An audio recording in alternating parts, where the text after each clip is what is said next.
성경에 눈 뜨는 이야기가 참 많이 나오죠. 특별히 눈을 가지고 표현하는 성경의 이야기가 많습니다. 예를 들어서 창세기 22장에 아브라함이 자기 아들 이삭을 번제로 드리기 위해서 모리아산으로 가죠. 가면서 아브라함이 그렇게 얘기하죠. 이삭의 질문을 받아요. 아버지, 횃불도 있고 나무도 있는데 번제는 어디 있어요? 물어보니까 그때 아브라함이 얘기하죠. 하나님이 준비해 주셨을 거다라고 얘기하죠. 그게 전부인데 하나님이 아브라함을 믿음대로 번제할 양을 두셨어요. 근데 성경에 잘 보면 하나님이 그걸 어디다 뒀다 얘기한 게 없어요. 누가 봤느냐? 아브라함이 봐요. 그래서 뭐라고 기록됐냐면 그때 아브라함이 눈을 들어 살펴봤다. 그렇게 얘기해요. 아브라함의 이야기 속에서 계속되는 것 중에 하나가 눈이에요. 그래서 소돔과 고모라의 롯과의 갈라졌을 때도 아브라함이 눈을 들어 봤다. 이렇게 얘기해요. 그러면서 하나님이 준비한 땅, 하나님이 준비하신 귀한 예물을 눈을 들어 봐요. 그래서 신앙에서 중요한 요소 중에 하나는 하나님이 준비하신 것을 이게 하나님이 준비하셨구나 하고 볼 수 있는 눈이 필요한 거예요. 그래서 땅도 아브라함이 눈을 들어 보니 하고 소돔과 고모라를 보니까 이렇게 얘기하죠. 하나님 동상 같기도 하고 이렇게 얘기하죠. 그래서 중요한 것은 내 눈이 떠 있으면 그게 보이는데 문제는 눈이 감겨 있으면 그게 하나님이 주신 건지 아닌 건지 잘 모르는 거예요. 출애굽기의 모세의 부모가 다른 부모하고 다른 게 뭐냐? 출애굽기 2장에 그들이 아들을 낳았는데 그 준수함을 봤다 그랬어요. 그의 아름다움을 봤다 그랬어요. 이게 부모의 눈이 열렸다는 거예요. 그래서 성경은 어떤 사람의 영성을 표현할 때 눈을 가지고 이야기해요. 그래서 그의 눈이 열렸다라고 얘기하죠. 그래서 반대의 경우는 이삭이 야곱을 축복할 때 야곱을 에서로 알고 에서를 야곱으로 알아요. 사람을 잘 못 봐요. 그래서 창세기 27장에 사건을 지배하는 첫 문장이 뭐라고 시작되냐면 이삭이 나이 많아 눈이 어둡고 잘 보지 못하더라. 그래서 야곱을 보면서 에서로 착각을 하죠. 그래서 음성은 에서인 야곱인데 손은 에서구나 하고 분별하지 못하고 축복했다. 그거죠. 사무엘상을 들어가면 신앙의 거장이었던 엘리를 이야기하면서 또 동일하게 얘기해. 엘리는 나이가 많아서 눈이 점점 어두워갔다. 그러니까 성경은 눈 이야기를 하면서 그게 시력의 문제가 아니라 영성의 문제라는 사실을 우리에게 계속 얘기해 주고 있어요. 그래서 예수님이 마태복음 6장에 이렇게 얘기하시죠. 눈은 몸의 등불이니 네 눈이 성하면 온몸이 밝을 것이요 눈이 나쁘면 온몸이 어두울 것이라. 그런데 이것은 시력을 얘기하는 게 아니에요. 이것은 그 마음의 영성을 얘기하는 거예요. 다시 말해서 시각장애인이 눈의 이야기가 쭉 나오는데 구약에는 시각장애인이 눈 뜨는 얘기가 하나도 없어요. 혹시 기억하세요? 시각장애인이 눈 뜨는 이야기. 없어요. 눈 갖고 영성을 표현하긴 하지만 시각장애인이 눈 뜨는 얘기가 없는데 시각장애인이 눈 뜨는 것은 어디서 일어나느냐? 예수님이 오신 다음부터 일어나요. 그래서 요한복음 9장은 나면서부터 소경된 사람이 눈 뜨는 이야기가 한 장 전체에 나오잖아요. 왜 그러느냐? 그것은 이사야 35장에 보면은 마태복음 11장의 배경이 되죠. 마태복음 11장이 뭐냐? 세례 요한이 감옥에서 예수님이 하신 이야기를 듣고 제자를 보내잖아요. 그러면서 뭐라고 얘기하죠? 우리가 다른 일을 기다려야 됩니까? 아니면 당신이 그 일입니까? 그랬더니 예수님이 제일 먼저 하신 말이 뭐냐? 너희는 가서 보고 들은 대로 요한에게 말해라. 제일 먼저 한 얘기가 뭐냐면 소경이 눈을 뜨고. 그러니까 메시아가 온 다음부터 눈 뜨는 일이 일어나요. 그 전에는 어떻게 했냐? 한 번도 눈 뜨는 이야기가 없어요. 만약에 메시아가 와서 눈 뜨기 이전에 누군가 구약에서 눈을 뜨게 했으면 그거는 메시아죠. 그래서 신약 성경에 메시아가 온 다음부터 이제 눈을 뜨기 시작해서 소경이 눈 뜨는 이야기가 많아요. 그래서 세례 요한이 오실 그이가 당신입니까? 물었을 때 예수님이 내가 왔다. 메시아인 내가 왔다라고 얘기한 첫 번째 그 장이 뭐냐? 소경이 눈 떴다. 이렇게 얘기하신 거예요. 그게 바로 눈 뜨는 이야기예요. 그래서 구약에는 눈 뜨는 이야기가 없는데 신약에는 눈 뜨는 이야기가, 소경이 눈 뜨는 이야기가 거기서 시작되는 거예요. 이런 맥락에서 오늘도 눈 뜨는 이야기가 나오죠. 근데 이게 소경이 눈 뜬 건 아니라는 거예요. 눈은 본래 떠 있었어요. 근데 눈이 떠졌다가 눈이 열렸다가 또 어떤 사람에게 눈이 어두워지는 이야기가 본문에 기록되어 있죠. 그래서 엘리사의 사환이 아침에 도단에서 일찍 일어나 보니까 아람 나라 왕이 보낸 군대가 그 도단성을 다 점령하고 지키고 있었다. 그때 그가 어떻게 하면 좋은가라고 얘기하고 있을 때 엘리사가 나오죠. 그래서 엘리사가 나와서 그 사환을 위해서 기도하니까 사환의 눈이 열렸다. 그래서 보니까 하늘의 불말과 불병거가 그보다 더 많은 것들이 있었다.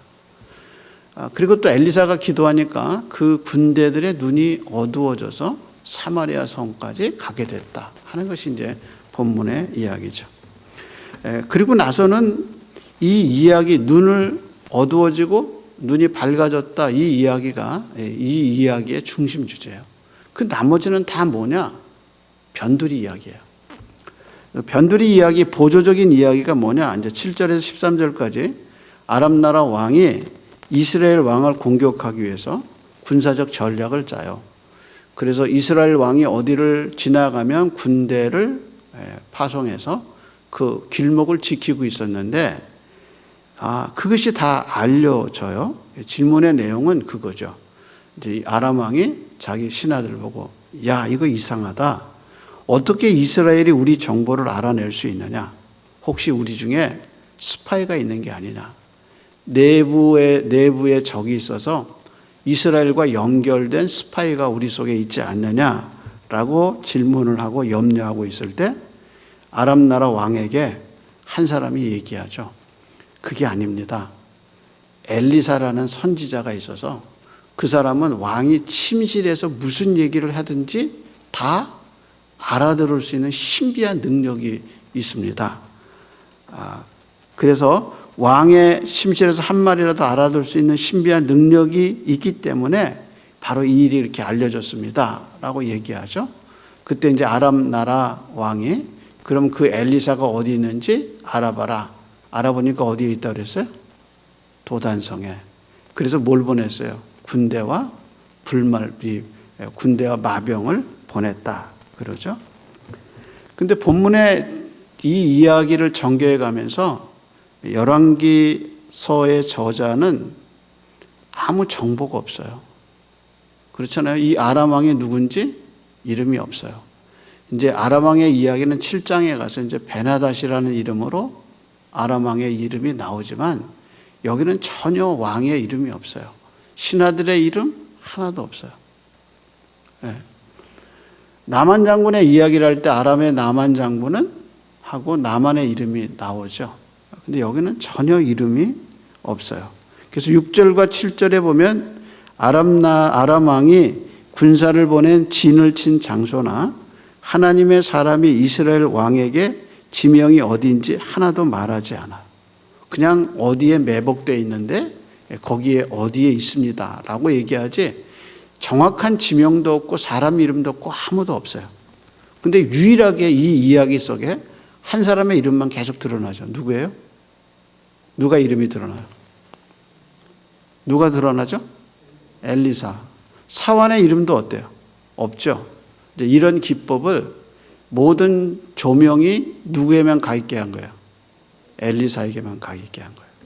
그래서 하나님의 사람이라는 말과 엘리사라는 말이 대두되면서 모든 조명이 이 엘리사에만 가 있어요. 그 엘리사가 누구냐? 하나님의 사람이다. 그는 어디서 이렇게 신비한 능력을 얻었냐? 그가 하나님의 사람이기 때문에. 그가 어디서 그렇게 능력을 발휘할 수 있었느냐? 그가 하나님의 사람이기 때문에. 이걸 계속해서 지금 강조하고 있는 거죠. 그래서 엘리사에게 초점을 둬요. 근데 그러면 이 장면에서 우리가 도대체 배울 수 있는 교훈이 뭐냐? 잘 보면 엘리사가 두려움이 없다는 거예요. 한번 볼까요? 6장입니다. 6장 15절이죠. 하나님의 사람의 사환이 일찍이 일어나 나가보니 군사와 말과 병거가 성읍에 에워쌌는지라 그의 사원이 엘리사에게 말하되, 그다음 여러분 읽어보세요. 그렇죠. 아하 내 주여 어찌하오리까. 이거 어디서 많이 보던 글이죠. 어디서 봤죠? 어디서 봤어요? 이 앞에서 도끼를 잃어버린 사람이 뭐라 그랬어요? 아하 저것은 빌려온 것인데, 그렇게 얘기하죠. 이 아하 저것은 빌려온 것인데, 그 아하라는 말의 뜻이 뭐냐? 망했다. 그래, 망했다. 아, 이게 재앙이로다. 재앙이다. 그 뜻이에요. 그래서 사환이 뭐라고 그랬냐? 아하, 이건 큰일 났다. 재앙이다. 어떻게 이런 일이 우리한테 일어났지? 하고 하는 말이 아하야. 그래서 뭐라 하냐? 아하, 내 주여, 내 주여. 우리가 그 다음 말이 뭐예요? 어찌하오리까? 이렇게 얘기하죠. 그랬더니 16절 한번 보세요. 뭐라 그러냐? 대답하되 뭐 하지 말라? 두려워하지 말라. 우리와 함께한 자가 그들과 함께한 자보다 많으니라. 두려움이 뭐냐? 두려움이 그거예요. 뭐 해야 될지 모를 때 생기는 게 뭐냐? 두려움이에요. 사람이 뭘 해야 될지 알면 두렵지 않아요. 근데 사람이 뭐를 해야 될지 모를 때 두려워요. 그래서 미래가 두려운 것은 앞으로 어떤 일이 일어날지 모르는 거예요. 그래서 어떻게 하냐? 두려운 거예요. 그래서 미래는 기대보다 생각해 보면 두려움이 많은 거예요. 왜냐하면 가보지 않았기 때문에 두렵죠. 그래서 가만히 생각하면 야, 이거 어떻게 살지? 기대보다는 두려움이 많은 거예요. 근데 엘리사는 어떻게 하냐? 두려워하지 않아. 그게 참 신기한 거죠. 그는 오히려 말하죠. 16절에 두려워하지 말라. 우리와 함께한 자가 그와 함께한 자보다 많으니라. 두려워하지 않아야 할 이유가 뭐냐? 그것은 우리와 함께한 자가 그들과 함께한 자보다 많기 때문이다. 이 말의 핵심은 우리와 함께하는 분이 있기 때문에 두려워하지 말아라. 이렇게 얘기하는 거예요. 두려움이라는 말을 맨 처음에 쓴 사람이 누군지 아세요? 두려움. 그게 아담이에요. 아담이 죄 짓고 나서 하나님의 음성을 듣고 나서 어떻게 했어요? 나무 사이에 숨었어요. 그래서 하나님 물어보죠. 아담아, 너 어떻게 거기 있냐? 어디 있냐? 그랬더니 내가 두려워서 숨었나이다. 그러니까 두려움은 함께 하시는 이가 없을 때 두려운 거예요. 아이들 보세요. 엄마가 옆에 있으면 두렵지 않아요. 그래서 폭풍이 불어도 엄마 품에서 아이들은 새근새근하게 자요. 근데 엄마가 없고 다른 아무리 많은 사람이 있어도 애는 울어요. 그러니까 우리의 원초적인 두려움은 어디서 왔느냐? 하나님과의 분리에서 오는 거예요. 그래서 아담이 죄 짓고 두려워서 숨었나이다 라고 얘기해요. 그러니까 엘리사가 두려워하지 않았던 이유가 뭐냐? 우리와 함께하는 이가 저들과 함께하는 이보다 많음이라. 그러니까 하나님이 보내신 사람들, 하나님이 보내신 군대, 하나님이 나하고 함께 있다는 것을 알기 때문에 두려워하지 않았어요. 사람은 다 두려움이 있어요. 근데 이 땅에서 정말 한 번도 두렵지 않게 사신 분이 누구예요? 예수님이에요. 예수님은 고민하고 내가 고민하게 되었다. 이제 겟세마네 동산에서 예수님이 하신 말씀이에요. 근데 그것은 십자가를 두고 예수님이 하나님의 뜻을 어떻게 이루나 하는 고민과 고통의 표현이지 두려움의 표현이 아니에요. 하나님은 한 번도 나도 두렵다 이런 얘기 한 번도 안 하셨어요. 오히려 어떻게 하셨어요? 제자들 보고 두려워하지 마라 이렇게 얘기하셨어요. 그럼 예수님은 어떻게 인성을 입으신 예수님은 그렇게 한 번도 안 두려워할 수 있었느냐? 예수님 말씀하셨어요. 아버지는 나와 항상 함께 하시느니라. 그러니까 함께 하시는 이가 있기 때문에 두려워하지 않는 거예요. 여러분 스데반이 돌 맞아 죽을 때 전혀 두려움이 없어요. 왜 그랬는지 아세요? 그에게 죽음이 두려움이 없었던 이유는 스데반이 스스로 용기를 냈기 때문이 아니에요. 그것은 세상에 그런 사람 하나도 없어요. 스스로 용기를 내서 죽음을 이긴다 이런 거 없어요. 다 두려운데 말은 그렇게 할 수 있죠. 근데 스데반은 전혀 두렵지 않아요. 왜 그랬을까?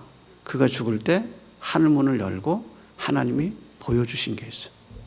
보라 인자가 하나님 보좌 우편에 서 계시도다. 그 하늘의 영광을 보고 두렵지 않은 거예요. 본 것이 있는 사람은 두렵지 않은 거예요. 엘리사가 어디서 이 불병검과 이 불말을 봐요? 자기 선생님이 돌아가실 때 하늘로 돌아갈 때 뭘 봐요?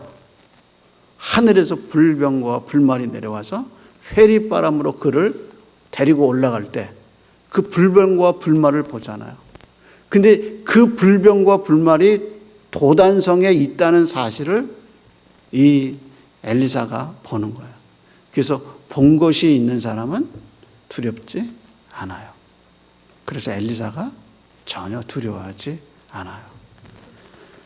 여러분 두려워할 거 없어요. 왜냐하면 하나님 우리와 함께 하시기 때문에. 우리가 이 함께하는 하나님을 잊어버리면 한없이 두려워요.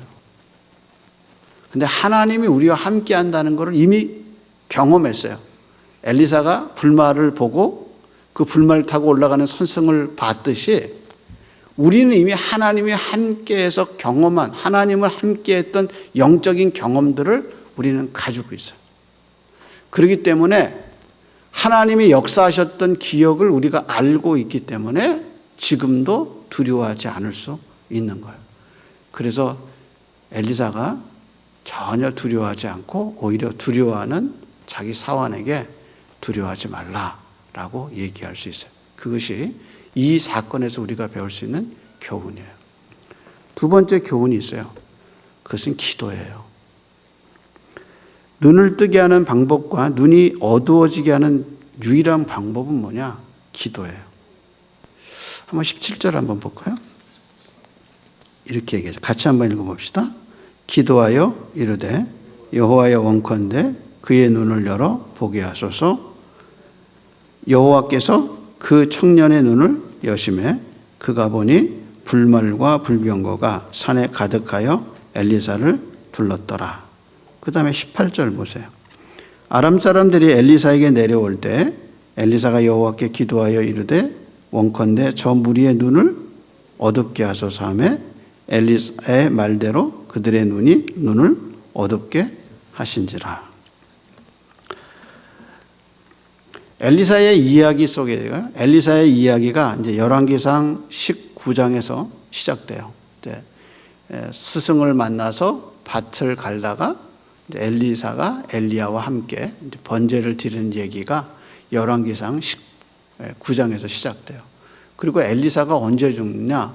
열왕기하 13장에 죽어요. 근데 엘리사의 긴 역사의 추적 속에서 엘리사가 기도하는 장면은 딱 2번 나와요. 언제 기도하죠? 엘리사가 언제 또 기도해요? 아이가 죽었을 때 게하시 보고 지팡이 주면서 가라. 그 수냄 여자의 아이를 살릴 때 게하시에게 보내죠. 그 다음에 자기가 가잖아요. 그리고 어떻게 해요? 기도하고 아이 눈에다 자기 눈을 맞추고 입에다 자기 입을 맞추고 그리고 기도하잖아요. 그리고 두 번째 기도하는 장면이 어디냐? 본문이에요. 그래서 엘리사가 그 많은 사역을 하지만 정확하게 기도하는 장면은 딱 두 번이에요. 그것이 바로 이 특징이에요. 여기서 우리가 배울 수 있는 교훈은 뭐냐면 사탄은 기도하는 사람을 그냥 두지 않아요. 항상 기도하는 사람을 초점을 둬요. 엘리사가 이 신비한 능력을 하나님께로 받고 이 신비한 능력을 유지할 수 있었던 힘은 그가 기도하는 사람이기 때문에. 그래서 도단의 엘리사를 죽이기 위해서 사람을 보내죠. 그래서 나중에요, 열왕기하 13장에 엘리사가 죽는 장면에 보면 이스라엘 왕인 요아스가 찾아가서 엘리사가 죽잖아요. 그때 뭐라고 얘기하면 이렇게 얘기해요. 내 아버지여, 내 아버지여. 그 다음 말이 이스라엘의 마병과 병거라. 이렇게 얘기해요. 그러니까 진짜 이스라엘을 지키는 마병과 병거는 누구였냐? 엘리사였어요. 엘리사는 어떻게 그렇게 지킬 수 있었느냐? 그가 기도하는 사람이라는 거예요. 우리가 타락한 아들 어거스틴을 둔 어머니의 이야기를 알잖아요. 그 어머니 모니카의 이야기에서 모니카의 이야기를 하면서 기도하는 어머니를 둔 자식은 망하지 않는다라는 이야기를 하죠. 바로 창세기 아브라함과 롯의 이야기 속에서 롯이 살아난 이유가 뭐냐? 그가 아브라함이 롯을 위해서 계속해서 기도하고 있었다라고 얘기하죠.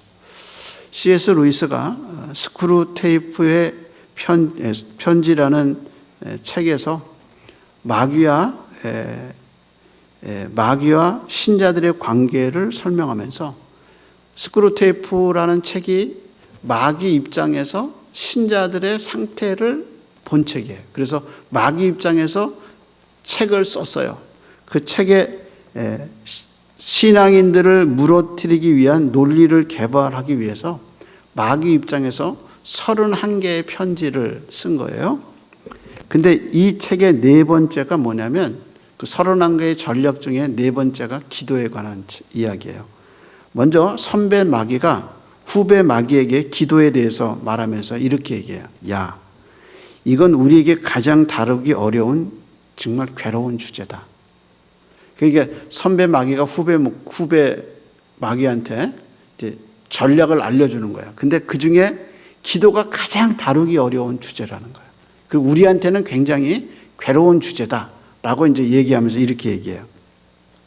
최선의 방법은 진지하게 기도할 마음에 아예 생기지 않도록 막는 데까지 막아보는 거다. 그게 우리의 전략이다. 기도하겠다는 마음을 갖는 것 자체를 막아야 된다. 그러니까 사탄이 제일 두려운 게 뭐냐? 이거는 기도로 풀어야 된다. 그거를 결심하는 게 사탄이 제일 힘든 거랍니다. 자기는 그걸 막을 수 있는 데까지 막으라는 거예요. 너 이렇게 해야 된다, 저렇게 해야 된다. 그런데 정말로 막아야 될 게 뭐냐? 어떤 사람이 어떤 사안을 가지고 이거는 아무래도 기도로 풀어야겠다 하고 무릎을 꿇고 기도하기 시작하는 것을 사탄이 제일 무서워한다. 그래서 그 기도는 자기들한테 괴로운 문제라. 살아가면서 우리가 이런 방법도 써보고 저런 방법도 써보지만 그게 안 통할 때 있어요. 어떻게 하느냐? 기도밖에 없다. 그게 답이에요. 근데 그렇게 결심하는 걸 누가 제일 무서워해요? 사탄이 무서워요. 사탄. 그리고 또 사탄이 뭐라 하냐면 기도해야 되는데 하고 생각만 넣어주라는 거예요. 그리고 그것을 행동으로 옮기지 않게 하라는 거예요. 그래서 우리가 대개 보면 뭐라 그래요? 야, 기도해야 되는데 기도해야 되는데, 기도해야 되는데, 기도해야 되는데 이러고 살아. 근데 실제 기도는 안 해요. 근데 눈이 열리는 것은 어떻게 열리느냐? 기도해야 열려요. 그러면 반대로 기도 안 하면 어떤 현상이 일어나냐? 눈이 안 열려요. 눈이 점점 어두워져요. 그래서 엘리가 나이 많아 눈이 점점 어두워지니라. 그러고 그 다음에 도입된 개념이 뭐냐? 그가 의자에 앉아 있었다. 원래 성전에는 의자가 없어요. 성막에는. 근데 그가 의자에 앉아 있었다. 그게 뭐냐? 그에게 점점 기도와 영성이 멀어졌다는 거예요. 어떻게 이 엘리사가 이 위기를 이길 수 있었느냐? 정말 너무 뻔한 대답이에요. 너무 명확한 대답인데 우리가 실행하지 않는 거예요. 두려워하기만 하고 기도하지 않아요. 근데 이거 어떻게 하느냐? 기도해야 돼요. 그래서 하나님께 나가는 자는 그가 살아 계신 것과 그가 자기를 찾는 이 자에게 상 주시는 이심을 믿어야 할지니라. 그러니까 어떻게 보면 두려움이 이기는 그 방법과 기도의 방법은 똑같은 거예요. 하나님이 살아계시는 걸 아는 사람은 기도하게 돼 있어요. 어려운 일을 당하고 힘든 일을 겪을 때 이거는 기도밖에 없다고 생각할 수 있는 이유가 뭐냐? 그건 하나님이 살아계시기 때문이라. 이건 하나님이 풀어야 줄 문제다라고 하나님을 매달리기 시작하는 게 기도라는 거예요. 내가 할 수 있는데 왜 기도해요? 내가 해버리지. 그렇잖아요. 근데 내가 할 수 없어요. 다른 걸로 풀리지 않는 거예요. 이건 하나님이 풀어주셔야 하는 거예요. 그러니까 살아계신 하나님께 나가서 기도하게 되는 거죠. 그러니까 앞에 것과 뒤에 것이 같이 연결이 되는 거예요. 시편 119편 18절에 그래서 다윗의 기도가 뭐냐? 시편 119편의 기도가 그거잖아요. 하나님 내 눈을 열어서 주의 기이한 것을 보게 하소서. 근데 이 주의 기이한 것을 보게 하소서, 이게 우리말 성경에 그냥 주의 기이한 것을 보게 하소서인데 이게 사실은 from your law라고 해요. 당신의 율법으로부터 wonderful things, 정말 소중한 것, 기이한 것을 보게 하소서. 근데 이 wonderful things, 이 기이한 것이라는 말이 이제 히브리 말로 페레라는 말이에요. 근데 이게 뭐냐? 하나님이 행하신 일이에요. 그래서 주가 행하신 일을 뭐라고 표현했냐면 우리 입장에서 정말 기이하다. 정말 신기하다. 정말 어떻게 이런 일이 나한테 일어날 수 있었지 하고 하나님이 행하신 놀라운 일을 볼 때 뭐라고 말하냐? 기이한 일이라고 얘기한 거예요. 여러분 한번 생각해 보세요. 예수님이 이 땅에 오신 일이 얼마나 기이해요. 하나님이 보좌를 버리고 사람의 몸을 입고 오셨는데 남자의 몸이 아니라 남자와 여자의 결합이 아니라 성령으로 잉태하셔서 그 마리아의 태에서 정말 아담의 뿌리가 아니라 순수하게 죄를 타고나지 않은 인류에서 유일한 인간의 죄를 사할 수 있는 거룩한 몸과 그 거룩한 영을 갖고 계신 예수님이 태어나죠. 하나님이 하신 일이 얼마나 신비하냔 말이에요. 근데 그 예수님이 고난을 잘하셔서 30에 공생애를 시작하시고 예수님이 십자가에 못 박여 죽으셔서 그 보배로운 피가 우리의 죄를 지금 사하고 있잖아. 아니 어떻게 예수님의 2000년 전에 죽은 예수님의 그 보혈이 오늘 내가 지니고 있는 이 원죄를 사하고 내가 이 마음에서 짓는 이 모든 죄와 육체로 짓는 모든 죄를 어떻게 사할 수가 있어요? 그게 신비하잖아. 마치 태양이 저 수십 년, 수백 년 전에 그 빛이 내게 여기 와서 오늘을 사는 나한테 있는 게 이게 과학이잖아. 이게 어떻게 그런 일이 일어날 수 있어요? 근데 그거는 믿어지는데 2000년 전에 십자가에서 죽으신 예수님의 그 보배로운 보혈이 내 영혼의 죄를 씻어준다는 이것이 왜 안 믿어지냐 말이에요. 그게 뭐냐? 하나님이 행하신 기이한 구원의 역사랍니다.